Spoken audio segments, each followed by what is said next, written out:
here is a little bit of my reading of Silent Hill by ChatGPT, dedicated to Love Ash, because she said, "I'm literally Cheryl from Silent Hill Revelations, by the way."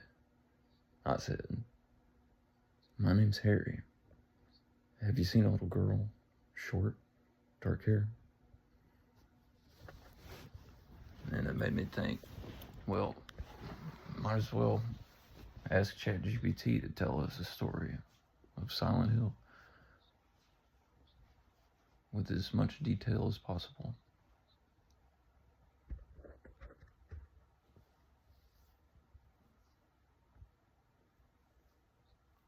So, I dedicate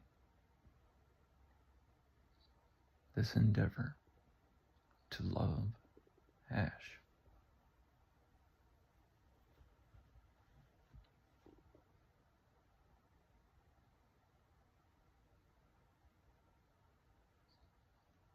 Silent Hill.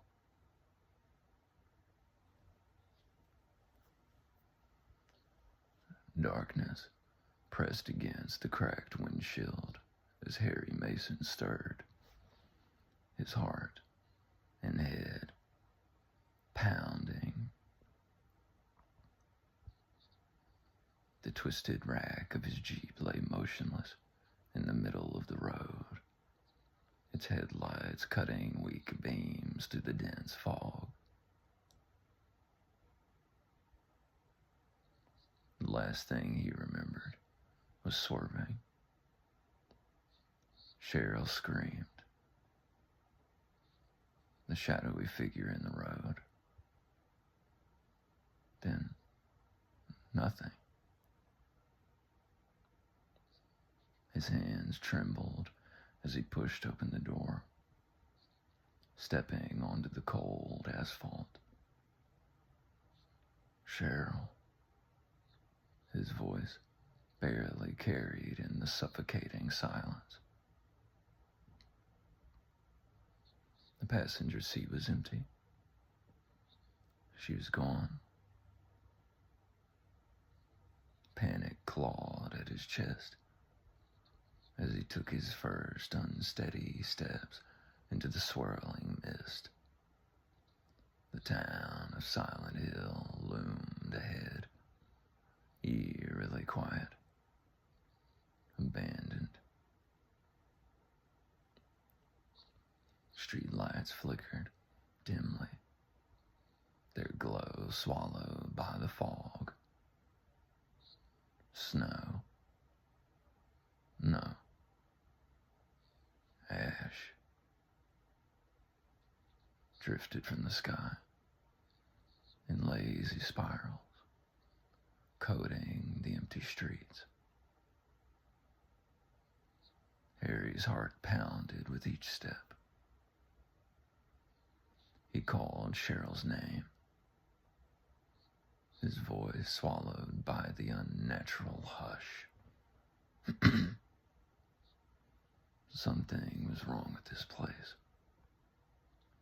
The town felt wrong. The silence wasn't just an absence of sound. It was oppressive. Watching. Waiting. His daughter was somewhere in this nightmare, lost in the mist. He had to find her, no matter what.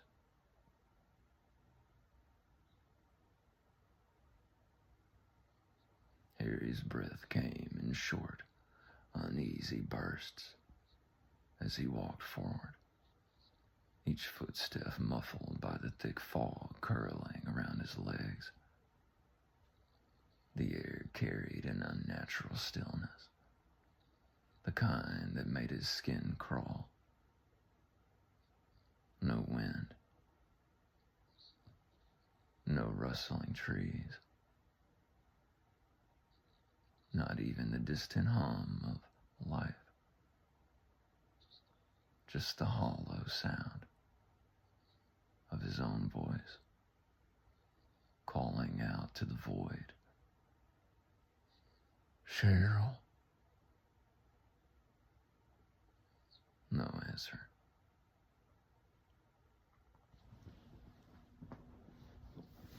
The town of Silent Hill stretched before him, shrouded in mist.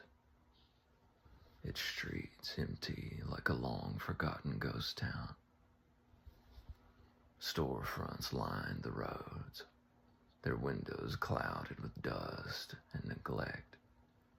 A diner stood on the corner, its neon sign flickering weakly.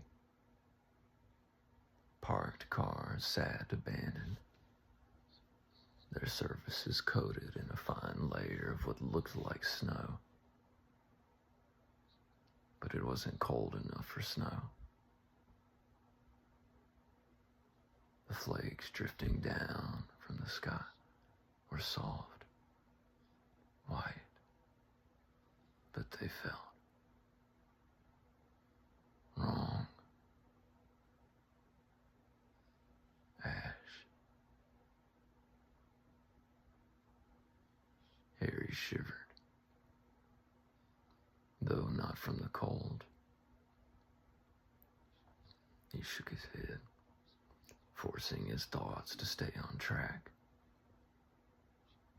Cheryl had to be here somewhere. Maybe she had run into town for help. Maybe someone found her.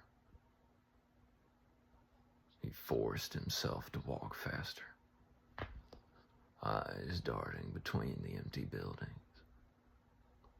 Every shadow seemed to stretch and shift in the fog, teasing the edges of his vision. His mind played tricks on him, shapes moving where there was nothing. The whisper of footsteps that weren't his own. Then, up ahead, a fleeting figure, small, running. Cheryl. He broke into a sprint, his shoes slapping against the damp pavement as he chased the shadow weaving through the mist. The child, was it Cheryl? Disappeared around a corner, slipping into an alleyway between two crumbling buildings. Harry's lungs burned as he followed, heart hammering in his chest. The alleyway was narrow, lined with rusted dumpsters and cracked pavement. A chain-link fence blocked the far end, its metal warped and broken. The fog thick, curling around his ankles like grasping fingers. And then he saw it. The ground beneath him changed, smooth asphalt giving way to something rough and wet. He looked down, his stomach twisting at the sight. The pavement was slick with something dark, spreading like a stain, pooling in thick, viscous puddles. Blood. His breath caught. Beyond the fence, the world seemed to shift. The alleyways were no longer just brick and mortar. They were peeling, corroding, as if eaten away by some unseen force. Metal grates jutted from the ground, steam hissing from the gaps. A rusted wheelchair sat overturned near the fence, its wheels spinning idly as though someone had just left it there. A siren, low, distant at first, then growing louder. The wail of something mechanical, something unnatural. It echoed through the air, making his bones tremble. The sky darkened. The fog twisted, curling away as if retreating, revealing something far worse underneath. The alley was no longer an alley. It was something else. The ground beneath him was grating now, rusted metal.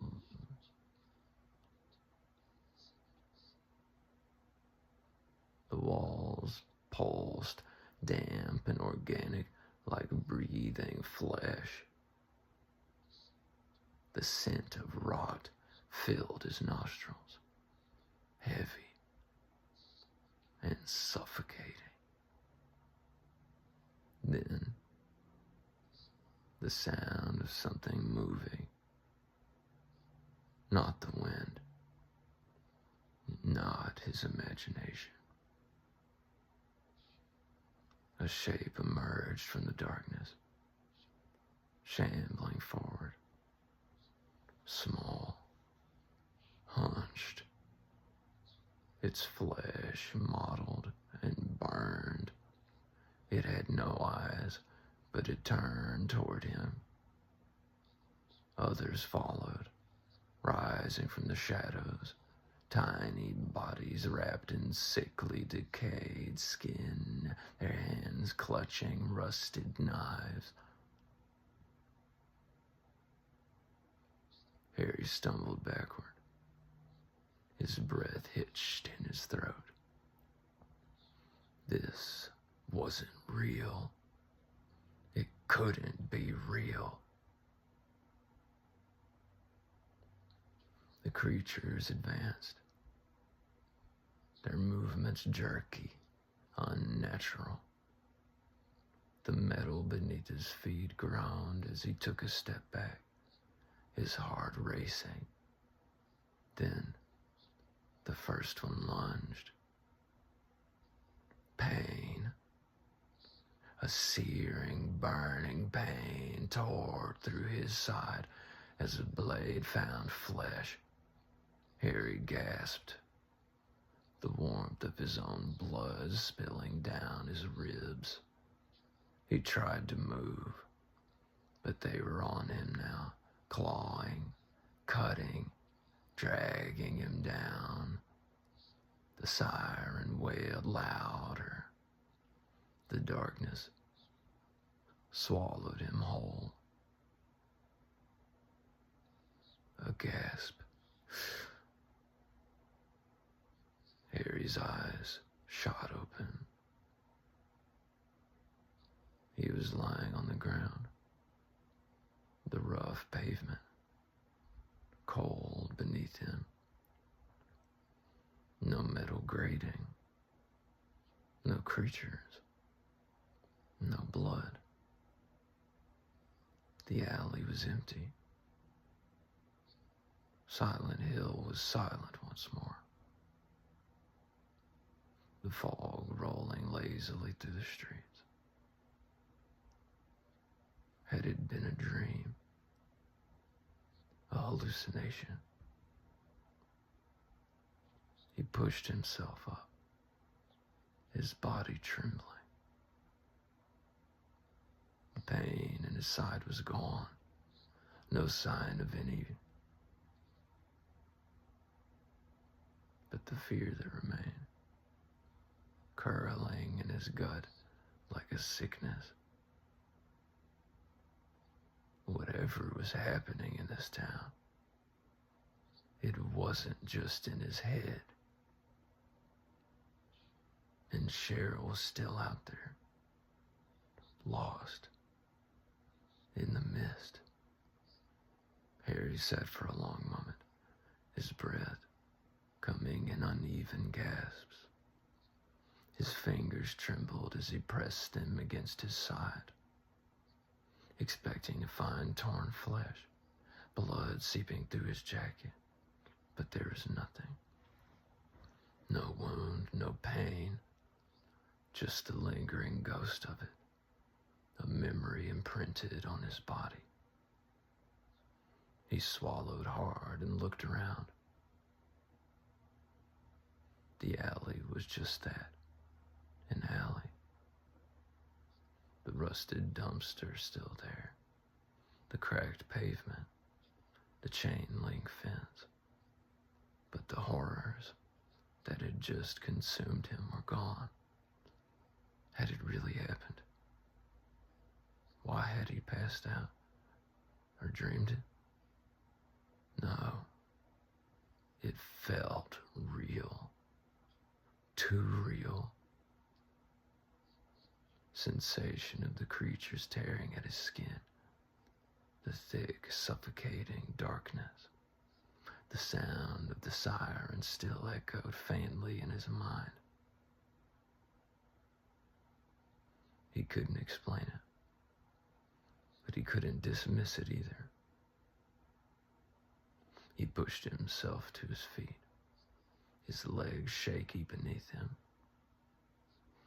His first instinct was to turn back, to get out of this town while he still could, but then he remembered. Cheryl. Fear gripped his chest once more. He had no idea where she was, whether she was safe or... No, he wouldn't think like that. Straightening, he staggered back toward the main road. The fog was thicker now, swallowing up the buildings, stretching over the streets like a living thing. It was disorienting, the way it made the town feel endless and claustrophobic all at once. Buildings loomed out of the mist like forgotten relics. Their signs faded, their windows dark.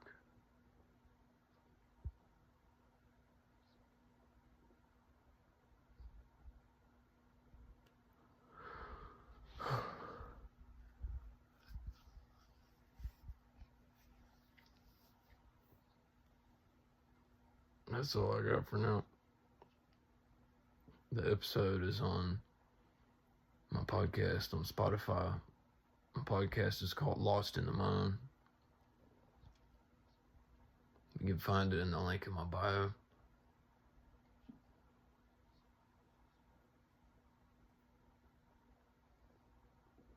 It's 47 minutes long, I think. And I started on part 2. It's about 17 minutes so far. Heavy story, and it gets, it's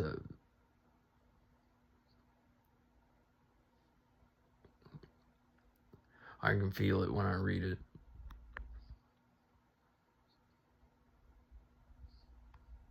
Shakalaka.